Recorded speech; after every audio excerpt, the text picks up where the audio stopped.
Quando falamos dos governantes mais sanguinários de todos os tempos, qual é o primeiro nome que vem à sua cabeça? Stalin? Gengis Khan? Hitler? Sim, são essas personalidades cruéis que a maioria das pessoas lembra.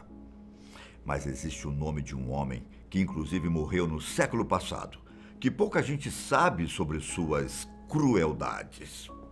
Eu mesmo não me lembro de ter visto algo sobre ele nos livros de história. Já sabe de quem eu estou falando? Sobre Leopoldo II, o segundo rei dos belgas. Eu sou Ivan Lima e nesse vídeo eu irei contar um pouco sobre as atrocidades cometidas pelo governante belga contra o povo congolês. Em 1897, o rei da Bélgica, Leopoldo II, criou uma exposição universal. O local tinha animais dissecados vindos da África, curiosos objetos e algumas pessoas também oriundas do continente africano. Homens, mulheres e crianças ficaram durante meses em exposição.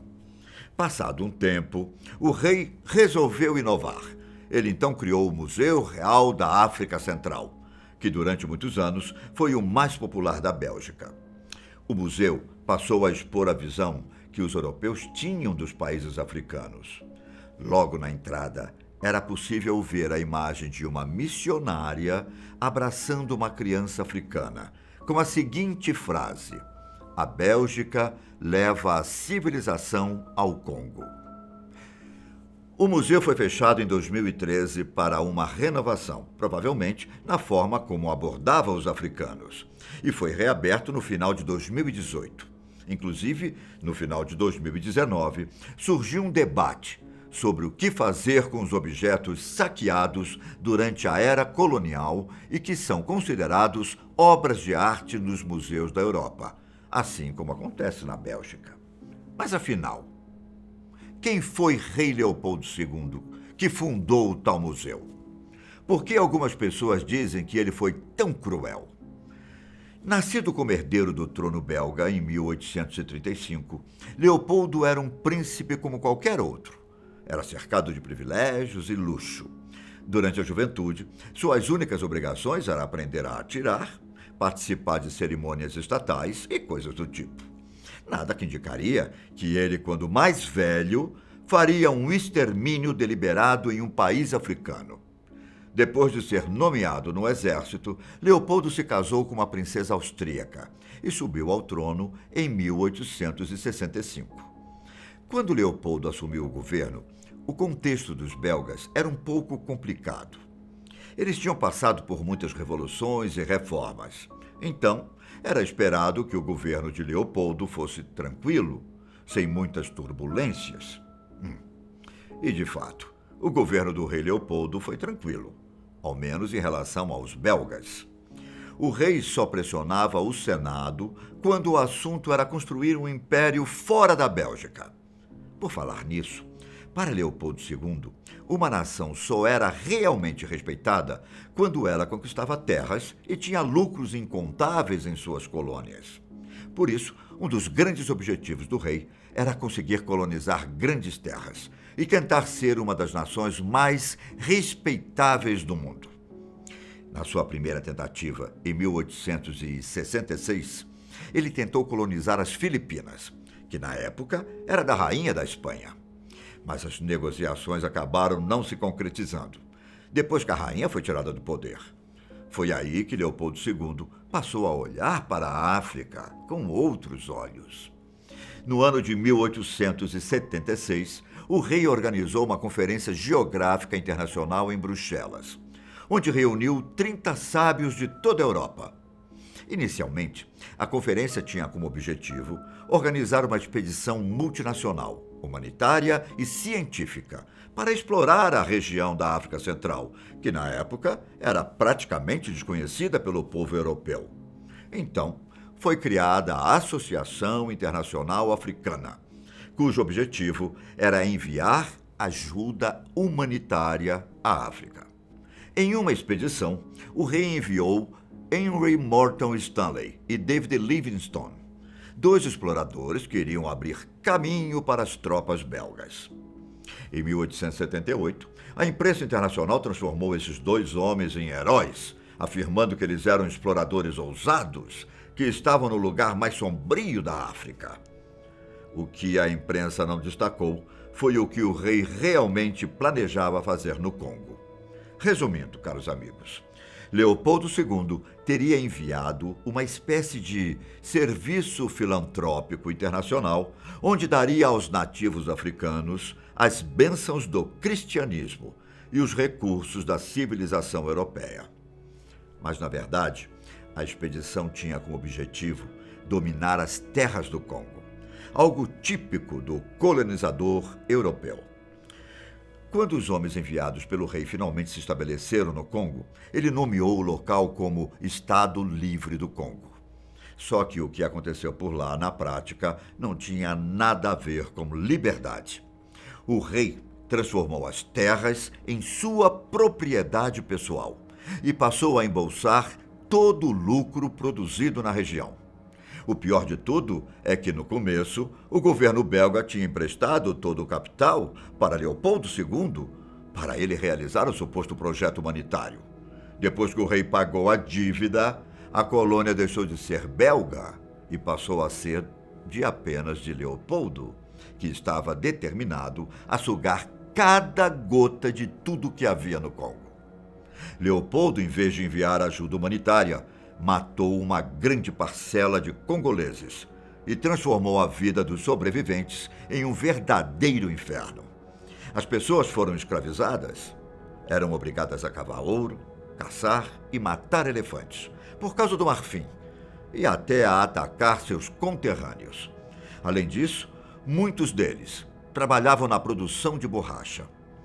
Como acontece em toda a colônia, os colonizadores precisavam adotar uma forma de violência para conseguirem manter o controle dos colonizados. A história por si só nos prova isso. E nos 25 anos de existência do Estado Livre do Congo, muitas crueldades e atrocidades foram feitas. Primeiro, o rei reforçou sua posição, fazendo alianças com os poderosos da região. Um dos mais conhecidos se chamava Tipo-Tipe, que era um comerciante de escravos e de marfim. Inicialmente um rival, Leopoldo acabou nomeando o Tipe como governador da província. E, em troca, Tipe não iria interferir na colonização belga na região. Sendo um comerciante, Tipe usou sua posição para aumentar ainda mais o comércio de escravos e de marfim. Porém, quando a Europa chamou a atenção de Leopoldo II sobre o que estava acontecendo, o rei resolveu tirar Tipe do seu cargo. O rei tomou a decisão mais destrutível possível. Ele formou um exército de mercenários do Congo para lutar contra o exército de Tipe. Depois de alguns anos de confronto, o rei Leopoldo finalmente conseguiu expulsar Tipe do Congo. Agora, o rei belga tinha controle total da região. Ele reorganizou seu exército de soldados e mercenários e criou um grupo ainda mais cruel, chamado Força Pública. Quando o rei não conseguia coagir os líderes tribais a fornecer escravos, a Força Pública sequestrava e matava mulheres e crianças. Na verdade, essa organização tinha carta branca para retaliar qualquer tribo que não obedecesse às ordens do rei. Assim, cada tribo ou distrito tinha cotas para produzir marfim, ouro, diamantes e borracha. Para governar cada região, Leopoldo escolheu a dedo pessoas de sua confiança, que governavam como ditadores. Com uma equipe pronta para fazer uma verdadeira destruição, os recursos naturais do Congo foram saqueados com eficiência industrial. Os elefantes foram massacrados por causa do marfim. As técnicas usadas eram poderosas o suficiente para eliminar todos os grandes animais de um ecossistema. Eram centenas, em alguns casos até milhares, de caçadores atrás de marfim. Em outros lugares, a violência acontecia nas plantações de borracha. A pena para quem não conseguisse bater as metas impostas pelos governantes era a mutilação. Quem não colhesse borracha o suficiente tinha parte das mãos decepada. Caso a meta não fosse batida novamente, dessa vez a mão inteira era arrancada. Se a falha voltasse a acontecer, era a vez do antebraço ser decepado. Quando os homens precisavam de ambas as mãos para trabalhar, quem pagava o preço eram a esposa e filhos do trabalhador. O terrível sistema que tinha sido criado por Leopoldo II era algo que os congoleses ainda não tinham presenciado. Quantas pessoas morreram? Bom, este número é um pouco impreciso, mas estima-se que antes da colonização, cerca de 20 milhões de pessoas viviam na área colonizada pelo rei. Em 1924, esse número caiu para apenas 10 milhões. Ou seja, como resultado da colonização belga, 10 milhões de pessoas simplesmente sumiram do mapa. Mas as práticas de Leopoldo II chegaram ao ouvido de muitas nações, que trataram de criticá-las de forma dura. Países como os Estados Unidos, Grã-Bretanha e Holanda, que também possuíam colônias produtoras de borracha, foram algumas das nações que foram contra a forma como Leopoldo II tratava os congoleses. Por causa da pressão, o rei belga foi obrigado a ceder as terras para o governo belga. Com o passar do tempo, ficou proibido matar aleatoriamente civis congoleses. O nome da colônia também foi mudado para Congo Belga. O rei morreu pacificamente em 1909, no dia em que seu reinado completou 44 anos. Durante a década de 1940, surgiu um movimento para a libertação colonial do Congo. Mas foi só em 1960 que a ONU e várias outras entidades se uniram e pressionaram a Bélgica para, enfim, declarar liberdade ao Congo. Nesse mesmo ano, os congoleses deixaram de ser colonizados. É claro que depois do fim da colônia belga, ainda tiveram vários conflitos na região, mas isso é assunto para outra história. O fato é que, até hoje, a República Democrática do Congo ainda vive com os traumas impostos pelo governo do rei Leopoldo II. A corrupção e a administração colonial deixaram resquícios, mesmo tempos depois dos europeus partirem. Agora, eu quero te fazer um questionamento. Você já tinha ouvido algo sobre o genocídio cometido pelo rei Leopoldo II no Congo? Por que diabos as pessoas destacam tantos horrores cometidos pelos nazistas, mas esquecem do que o rei belga fez com os congoleses? Se você tem as respostas para essas perguntas, não esqueça de deixar seu comentário aqui embaixo. Por hoje é isso. Se você gostou e se interessa por histórias como essa, se inscreva no canal e ative as notificações.